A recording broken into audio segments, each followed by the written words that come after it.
Welcome to Bharosa news బులెటిన్ల ముందుగా headlines.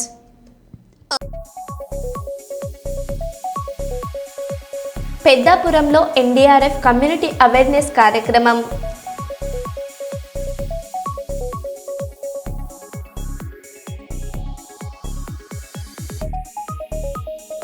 Guntur నగరంలోని biryani హోటల్స్పై food safety అధికారులు ఆకస్మిక తనిఖీలు.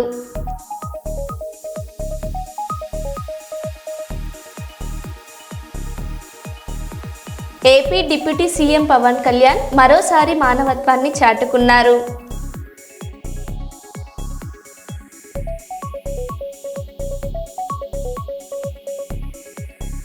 అసెంబ్లీ నుంచి వైఎస్ఆర్సీపీ సభ్యులు వాకౌట్.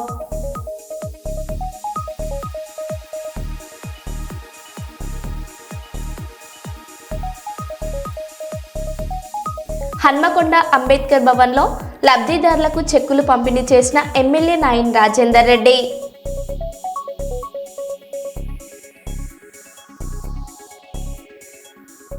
ఇక వివరాల్లోకి వెళ్తే, పెద్దాపురంలో ఎన్డీఆర్ఎఫ్ ఆధ్వర్యంలో కమ్యూనిటీ అవేర్నెస్ కార్యక్రమం నిర్వహించారు. ఆర్యవైశ్య కళ్యాణ మండపంలో జరిగిన ఈ కార్యక్రమంలో ప్రకృతి వైపరీత్యాల సమయంలో తీసుకోవాల్సిన జాగ్రత్తలపై వివిధ శాఖల అధికారులకు అవగాహన కల్పించారు. ఎన్డీఆర్ఎఫ్ ఇన్స్పెక్టర్ సుశాంత్ కుమార్ బెహరా, తహసీల్దార్ వెంకటలక్ష్మి, ఫైర్ మరియు పోలీసు అధికారులు పాల్గొన్నారు. అవగాహన పెరిగి కాన్ఫిడెన్స్ లెవెల్ అనేది పెరుగుతుంది. ఎప్పుడు కూడా ఇది ఎంత మీరు పాల్గొంటే అంత బాగుంటుంది. మీకు కూడా అక్కడ ఉంటే నవ్వుకోవడానికి బాగుంటుంది. ఇలా చూడండి, ఇలా ఈజీగా తీసుకెళ్ళచ్చు, అవునా? అదేవిధంగా అయితే బ్లాంకెట్ వర్క్ చేశారు కదా, ఇంకో మెథడ్ ఉంది. మన దగ్గర రైస్ బ్యాగ్స్ ఉంటాయి, వాడుకున్న తర్వాత ఉండే బ్యాగ్స్, ఖాళీ ఎంటీ బ్యాగ్స్ ఉంటాయి కదా. సో వీటికి ఏంటంటే ఒకవైపు వాడుకుంటుంది, రెండో వైపు రెండు హోల్స్ అనేవి చిన్న కన్నాలు పెట్టుకోవాలి. ఇలా పెట్టిన తర్వాత సేమ్ అటువంటి పైప్స్ ద్వారా లోపల పెట్టి దీని ద్వారా కూడా మనం స్ట్రక్చర్ అనేది రెడీ చేసుకోవచ్చు. ఇవన్నీ చెప్పడానికి కారణం ఏంటంటే, మన దగ్గర స్ట్రక్చర్స్ అవైలబుల్ లేనప్పుడు, అంబులెన్స్ దగ్గర లేనప్పుడు, మెడికల్ స్టాఫ్ లేనప్పుడు మన దగ్గర దొరికే వస్తువులతో ఏ విధంగా చేసుకోవాలి. ఇది చేసుకోవడం వల్ల ఏంటంటే ప్రయోజనం ఏంటంటే, మనకి సిటీలో ఉన్న వాళ్ళకి పర్వాలేదు, సిటీలో ఉన్న వాళ్ళకి బాగానే ఉంటుంది. కానీ ఎక్కడైతే కొంచెం గ్రామాలు లోపలికి ఉంటాయో, కొండల దగ్గర ఉంటాయి కదా, వాళ్ళకి ఇబ్బంది ఉంటాయి. ఏ నదులు క్రాస్ చేసే వాళ్ళకి ఈజీగా ఇటువంటి పెట్టుకొని ఈజీగా క్యారీ చేసుకొని వాళ్ళని హాస్పిటల్ కానీ బయట తీసుకురావడం జరుగుతుంది. ఊళ్ళో చెప్పగలరా లేదా? ఇవన్నీ చెప్పడానికి కారణం అదే. మీరు వెళ్ళి చెప్తారా? ఎందుకంటే అన్ని దగ్గర మేము రాలేము. ప్రసాద్ గారు మీరు క్లాస్ కూడా పట్టట్లేదు, మీరు అన్ని నవ్వుతున్నారు. ఈ విధంగా క్యారీ అనేది ఈజీగా చేయొచ్చు.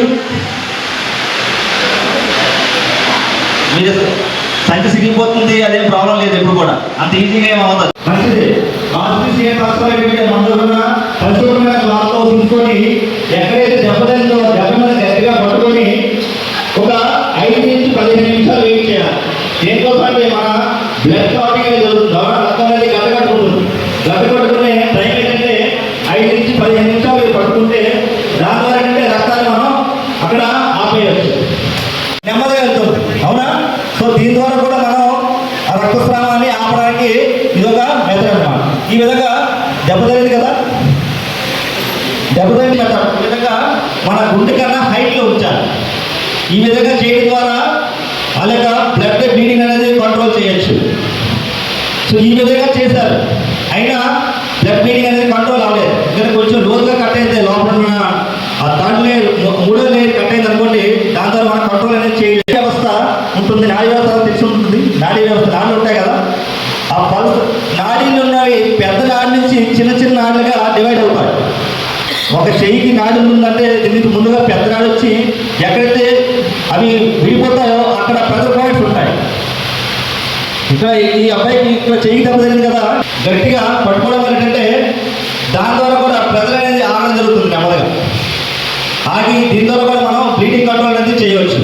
కూడా ట్రై చేస్తారు, అవునా? సో ఇప్పుడు కూడా పిల్లలు ఆడుకునేటప్పుడు ఎక్కడ ఇటువంటి మ్యాన్ హౌస్ ఎక్కువ వాటర్ ఫిలప్ అయిపోతుందో మనకు కనపడదు. సో అందులో పడిపోవడం, కాలంలో పడిపోవడం అటువంటి మరణాలు కూడా ఎక్కువగా సంభవిస్తున్నాయి.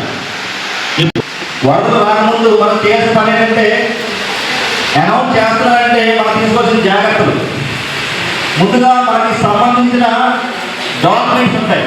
మన ఇంట్లో చాలా రకాల సర్టిఫికేట్ వచ్చినప్పుడు ఈ విధంగా చేస్తారు. దెబ్బలు తగిన వాళ్ళకి ఈ విధంగా చేశారు. అదేవిధంగా నెక్స్ట్ మనకి డిజాస్టర్ తుఫాన్లు వచ్చినప్పుడు ఏం జరుగుతుంది? ముందుగా మనకి అనౌన్స్ చేయడం అనేది జరుగుతుంది గవర్నమెంట్ తరఫు నుంచి. అవునా? గవర్నమెంట్ తరఫు నుంచి ఒక వారం ముందుగానే తుఫాన్లు రాబోతున్నాయి, పలానా డేట్కి రాబోతున్నాయని చెప్తారు. అది చెప్పడానికి కారణం ఏంటో తెలుసా మీకు? చెప్పడానికి కారణం ఏంటంటే ఆ టైంని తగ్గించుకోవడం కోసం. అయితే మీకు ఇది చెప్పిన కొన్ని ఏరియాలో ఎన్డీఆర్ఎఫ్ టీం అనేది మీరు ఒకసారి టీవీని చూసుంటారు. చాలా డ్యూటీస్కి వెళ్ళేటప్పుడు వాళ్ళకి ముందుగానే అనౌన్స్ చేస్తారు గవర్నమెంట్ తరఫు నుంచి ఇక్కడ ఉండకూడదని. కానీ వాళ్ళు వినరు. లేదు మాకు అంతా తెలుసు, ఎప్పుడు ఉంటాం ఇక్కడ, ప్రతి సంవత్సరం జరిగేది అనేసి ఉండిపోతారు మొండిగా. చాలామంది అలా చనిపోవడం కూడా జరిగింది. ఎందుకంటే వాళ్ళు విన్నప్పుడు బలవంతంగా తీసుకురావాలి. ఎప్పుడు కూడా గవర్నమెంట్ అనేది మీకు ఇటువంటి ఇన్ఫర్మేషన్ ఇచ్చేటప్పుడు ఏంటంటే జాగ్రత్తగా వినాలి. అది మీకు టీవీ ద్వారా కావచ్చు, రేడియో ద్వారా కావచ్చు, మొబైల్ ద్వారా కావచ్చు. సో అన్ని రకాలుగా మీకు ముందుగా ఇన్ఫర్మేషన్ అనేది ఇవ్వడం జరుగుతుంది. తెలుసుకోవాలి. ఎందుకంటే ఎవరైనా రాలేని పరిస్థితుల్లో, లేదంటే ఎవరు ఇరికిపోయారు, ఎందుకంటే వాళ్ళు వదిలేసి మనం వెళ్ళిపోలేం కదా. అందుకని బయట కౌంట్ చేయడం ద్వారా ఏంటంటే వాళ్ళు వచ్చారా లేదంటే తెలుసుకోవడం కోసం. కాపాడడం అనేది అందరికీ తెలుసు. మన ఫ్రెండ్స్ కానీ ఎవరైనా ఉంటారు దగ్గరలో, మనం వెళ్ళి ఫాస్ట్కి వెళ్ళి కాపాడి వచ్చేస్తాం అనుకుంటాం. కొన్ని పరిస్థితుల్లో మనం కరెక్ట్గా ఉపయోగించకపోతే వాళ్ళని కాపాడడానికి వెళ్ళి మనం కూడా దానిలో ఇరికిపోయే అవకాశం అనేది ఉంటుంది. అయితే ఏ విధంగా చేయాలి? ఒక మనిషిని తీసుకురావడానికి ఏంటంటే జరిగే ప్రమాదం బట్టి ఆధారపడి ఉంటుంది. దెబ్బలు తగిన వ్యక్తులు ఏంటంటే, సపోజ్ ఎవరికైనా చిన్నపిల్లలు అనుకోండి, చిన్నపిల్లలు అయినప్పుడు మనం ఈజీగా క్యారీ చేయొచ్చు. ఏంటి అలాగా మనం క్రాడీల్ క్యారీ అంటారు దాన్ని ఏమంటారు? క్రాడీల్ క్యారీ అంటే ఇంకేం లేదు, మనం చేతులు పట్టుకొని తీసుకొచ్చేస్తాం. ఈ విధంగా పట్టుకొని ఆ మనిషిని తీసుకొని బయటకు వచ్చేస్తాం, ఈజీగా చేస్తాం. అదే పెద్దవారు అనుకోండి, మనం ఈజీగా క్యారీ చేయలేము. సో అటువంటి పరిస్థితుల్లో ఏ విధంగా తీసుకురావాలి? అయితే 2 హ్యాండ్ క్యారీ అంటారు. లాక్ చేయడం అనేది ఎప్పుడు కూడా లాక్ చేయడానికి మన రిస్ట్ పట్టుకోకూడదండి. ఈ విధంగా రిస్ట్ అనేది చూపిస్తాం. అలా పట్టుకోవడం ద్వారా వాళ్ళు ఉండడం అనేది స్లిప్ అవుతూ ఉంటారు. సో దాని ద్వారా అది ఊడిపోయి వాళ్ళు పడిపోతాడు మనిషి.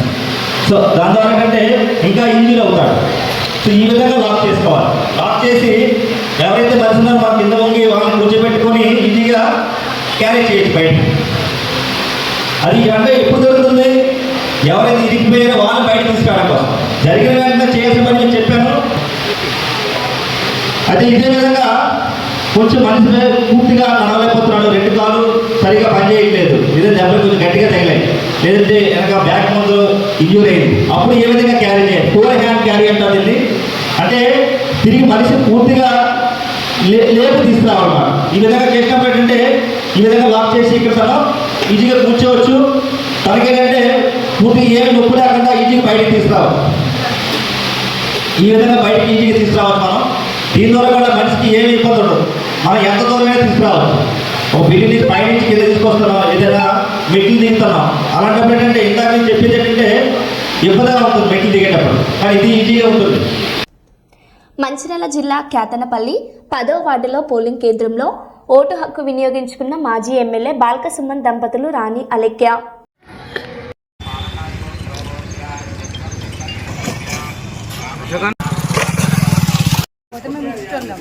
ఉంది కదా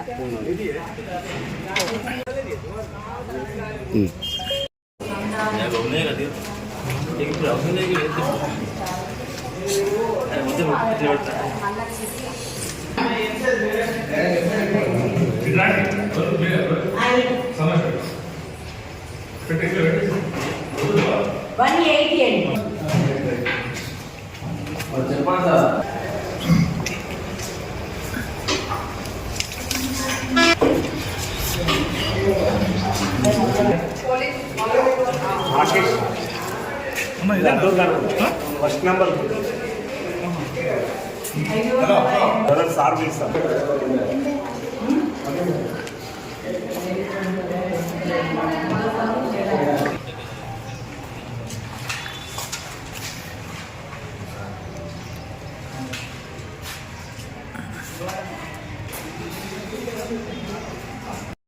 406.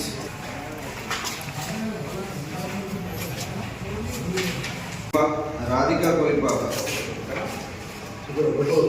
ఇటు రాజు బాక్స్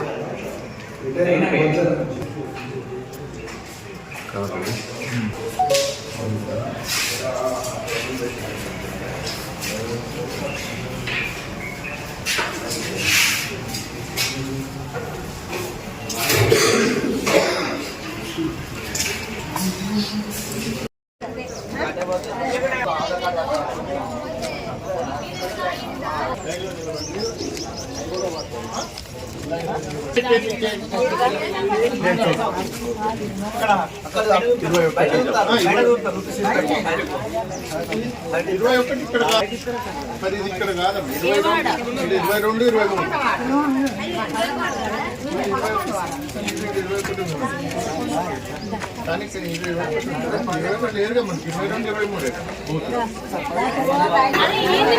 అమ్మా అలా ఒకరి తర్వాత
ఏ గుర్తు మీద ఎలా చెప్తాను. జోగులాంబ గద్వాల్ జిల్లా అలంపూర్ మున్సిపల్ ఎన్నికల్లో రాజకీయ స్వార్థం పోలీసుల మానవత్వం వెలుగు చూశాయి. ఓ వృద్ధురాల్ని ఓటు వేయించేందుకు పోలింగ్ కేంద్రానికి తీసుకొచ్చిన పార్టీ నాయకులు పని ముగిశాక ఆమెను పట్టించుకోకుండా వదిలేశారు. ఎండలో దిక్కుతోచక కూర్చున్న ఆమె దీన స్థితిని గమనించిన సీఐ ప్రదీప్ కుమార్ తక్షణమే స్పందించారు. తన పోలీస్ వాహనంలోనే ఆమెను క్షేమంగా ఇంటికి చేర్చి అండగా నిలిచారు. నాయకుల తీరుపై స్థానికులు ఆగ్రహం వ్యక్తం చేయగా సీఐపై ప్రశంసలు కురుస్తున్నాయి. నడువులు అప్పుడే ఒకరు పోయిరాపో నువ్వు పోయిరా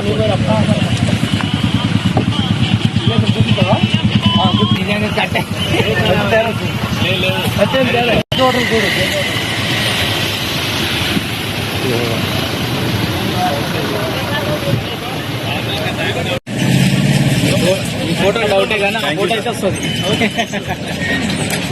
మున్సిపల్ ఎన్నికల నేపథ్యంలో చెన్నూరు మాజీ ఎమ్మెల్యే బాల్కసుమన్ ఇంట్లో అధికారులు పోలీసులు తనిఖీలు నిర్వహించారు. స్థానిక కాంగ్రెస్ నాయకుల ఒత్తిడితో ఈ తనిఖీలు జరిగినట్లు సమాచారం. అయితే తనిఖీలో ఎలాంటి కీలక సమాచారం లభించకపోవడంతో పోలీసులు నిరాశతో వెనుదిరిగినట్లు తెలుస్తుంది. ఈ సంఘటన రాజకీయ వర్గాల్లో చర్చనీయాంశమైంది.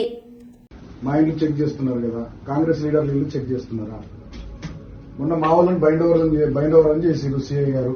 మరి పెద్దింటి సీన్ ఇప్పుడు కౌన్సిలర్ గా పోటీ చేస్తున్నాడు. మల్లేశమన్న పెద్దింటి సీన్ కౌన్సిలర్ గా పోటీ చేస్తున్నాడు. శనుక్కుంటే మాత్రం బాంబు పెట్టి పెయింట్ చేసిండు. మరి ఆయన ఎన్నిసార్లు బైండ్ ఓవర్ చేశారు సిఐ గారు? మా క్యాండిడేట్స్ ని ఒకసారి కొంచెం ఒక 5 నిమిషాలు కాదు, నేను అడగలేను. చేసుకోండి, మీరు చేసుకుంటే మేమేం తీసుకొని చూసుకోండి.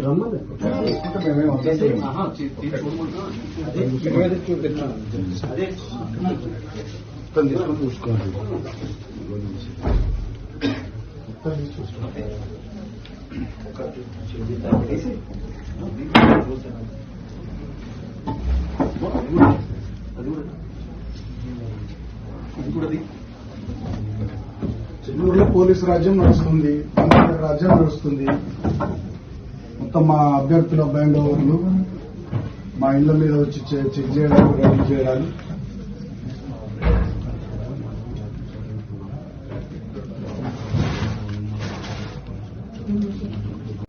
వరంగల్ జిల్లా నర్సంపేట మున్సిపాలిటీలో పోలింగ్ ప్రశాంతంగా కొనసాగుతుంది.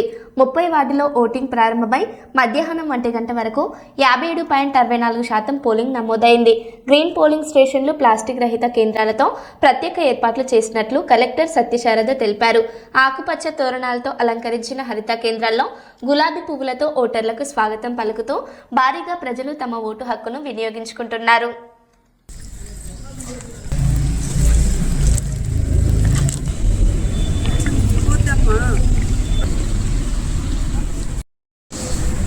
అన్నా అట్లా కాదు.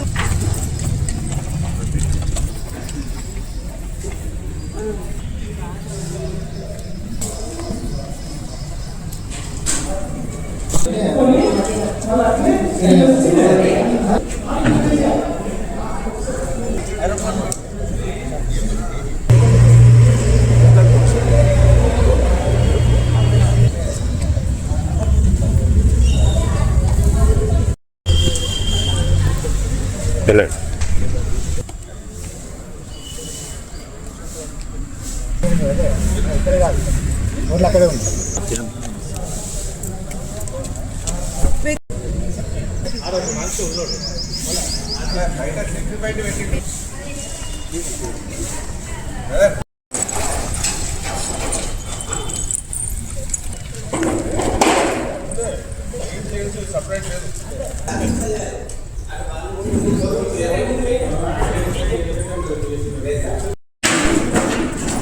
అందరు బాకండి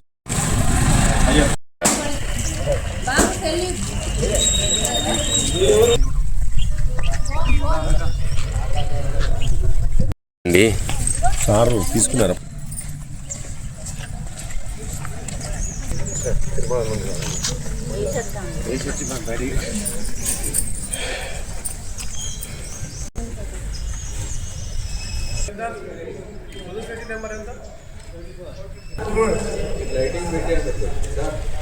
సార్ పెట్టి సార్ మీరైనా మాకు శత్రువులా? అట్లా చూస్తాను. మీరే అట్లా చేస్తాను. 10 సార్లు మీరు ఇచ్చినా కూడా మీరు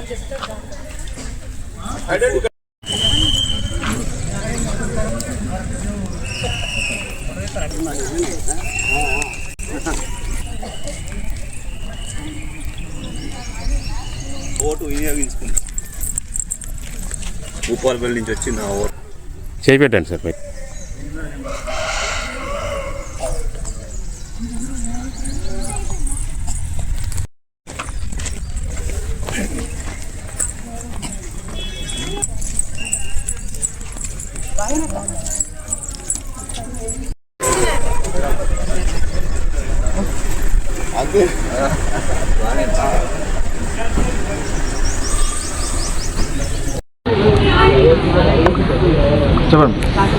వరంగల్ జిల్లాలో ఇవాళ మనము 2 మున్సిపాలిటీస్కి ఎలక్షన్ ప్రక్రియ పొద్దున్న 7 గంటలకి స్టార్ట్ అయింది. సో మార్నింగ్ పూట కొద్దిగా ఫాగ్ ఉన్నందుకు స్లోగా స్టార్ట్ అయినా ప్రస్తుతము నియర్ టు 35% పైన అయింది 11 గంటల వరకు నమోదైనంత వరకు. అండ్ ప్రతి స్టేషన్లో కూడా ఇప్పుడు ప్రజలు ఇంకా క్యూస్లో కనపడుతున్న పరిస్థితి ఉంది. సో రైట్ నౌ మనము ఏర్పాటు చేసిన ఫెసిలిటీస్ అన్నిటినీ కూడా అందరూ యూటిలైజ్ చేస్తున్నారు. లైక్ వీల్ చైర్స్ కానీ ఇంకా ఇతరత్ర వాటర్ ఫెసిలిటీస్ ప్రతి స్టేషన్లో అన్నీ అవైలబుల్ ఉండేటట్టు మనము చూసుకున్నాము. బోత్ వర్ధనపేట అండ్ నర్సంపేట 2 మున్సిపాలిటీస్లో కూడా ప్రశాంతంగా ప్రక్రియ కొనసాగుతోంది. సో రైట్ నౌ మనము ఈవెన్ గ్రీన్ పోలింగ్ స్టేషన్స్ 2 మున్సిపాలిటీలకి 2 చొప్పున తీసుకున్నాము. సో ఈ గ్రీన్ పోలింగ్ స్టేషన్స్ ద్వారా పర్యావరణ హితమైన సందేశాన్ని అందిస్తూ ప్లస్ ఓటర్ శాతం పెంచే విధంగా మాకు పంచాయత్ ఎలక్షన్స్లో ఇది చాలా హెల్ప్ అయినాయి. సో అది ఈసారి కూడా మేము కొనసాగించాము.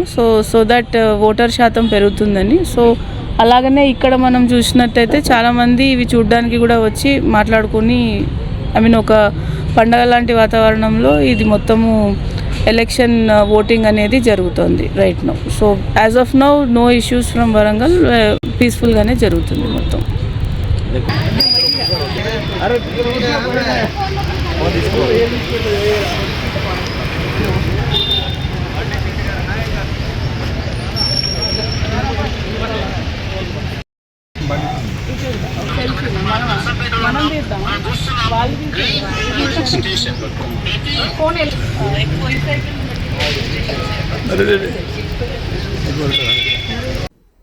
ఏపీ 4 మంత్రులకు మావోయిస్టుల పేరుతో బెదిరింపు.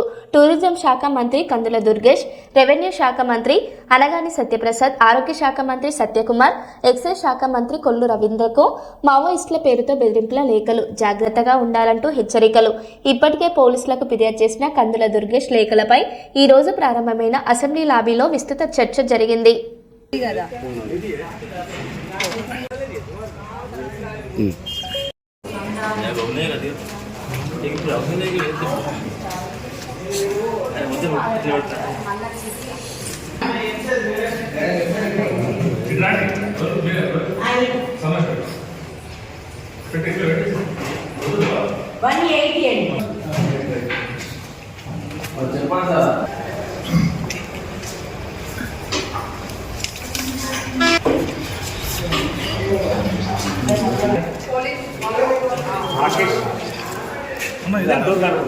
ఫస్ట్ నెంబర్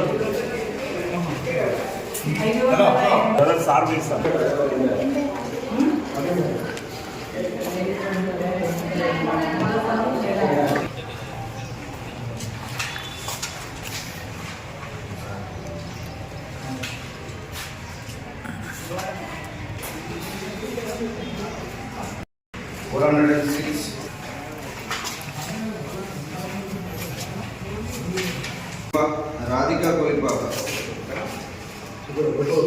ఇటు రాజు బాక్స్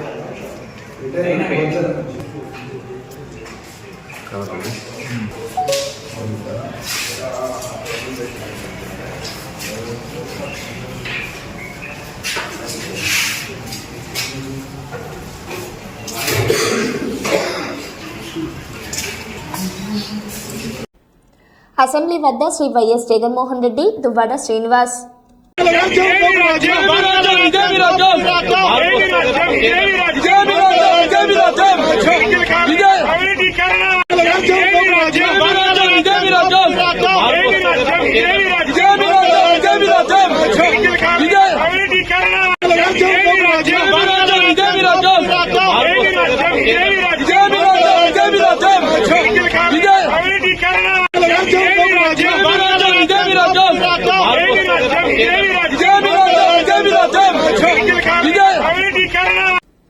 నిడదవోలు శాసనసభ్యులు మంత్రి కందుల దుర్గేష్కు బెదిరింపు లేఖలు.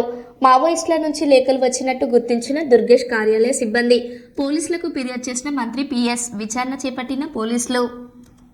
మండలం కోటూర్తి గ్రామంలో ఈ నెల 8వ తారీఖు అనగా గత ఆదివారం రోజు సాయంత్రం సుమారు 5 గంటల సమయంలో చాపా సుందరమ్మ 90 సంవత్సరాల వయసు గల స్త్రీని పెట్రోల్ పోసి కాల్చినారనే అభియోగంపై ఫిర్యాదుపై కేసు నమోదు చేయడం జరిగింది. దర్యాప్తులో భాగంగా ఆమె కొడుకు యాకోబ్ అనే అతను ఆమెపై పెట్రోల్ పోసి నిప్పంటించినాడని చెప్పేసి తెలియడంతో అతను ముద్దాయిగా నిన్నటి దినము అరెస్ట్ చేసి రిమాండ్ కల్పిస్తూ ఉంది. కారణం ఏమంటే వాళ్ళ కుటుంబంలో ఈ జాకోబ్ అనే అతను తన కూతురు వద్ద కొంత 20 లక్షల రూపాయల మేర అప్పు చేశాడని, అప్పు చేసి ఇల్లు కట్టుకునే నిర్మాణంలో అప్పు అయినందుకు తన కూతురు తిరిగి ఇవ్వమని అడుగుతున్నప్పుడు తాత్సారం చేస్తుండగా ఈ మృతురాలు అనగా జాకోబ్ తల్లి సుందరమ్మ కూతురికి డబ్బులు ఇవ్వాలి అని కూతురు సపోర్ట్ చేస్తూ మాట్లాడుతున్నందుకు ఆమెపై కక్ష పెంచుకొని నువ్వు ఒక్కదానికి అడ్డం ఉన్నావు కదా, నువ్వు లేకపోతే ఆమె మళ్ళీ నన్ను అడిగే ధైర్యం చేయదని చెప్పేసే ఉద్దేశంతో ఆమెను అడ్డు తొలగించుకోవాలనే ఉద్దేశంతో ఆమెపై పెట్రోల్ పోసి నిప్పంటం జరిగింది. ఆమె చికిత్స పొందుతూ కడప రిమ్స్లో చనిపోవడం జరిగింది 9వ తారీఖున. మృతదేహంపై పోస్ట్ మార్టం శవపంచనామా నిర్వహించి తదుపరి నిన్న దినం సాయంత్రం ముద్దాయి జాకోబ్ని మన పొద్దుటూరు రోడ్లో అరెస్ట్ చేసి ఈరోజు రిమాండ్ తరలిస్తున్నాము. సో గుర్తుని దర్యాప్తు పూర్తి చేసి ఛార్జ్షీట్ దాఖలు చేస్తాం.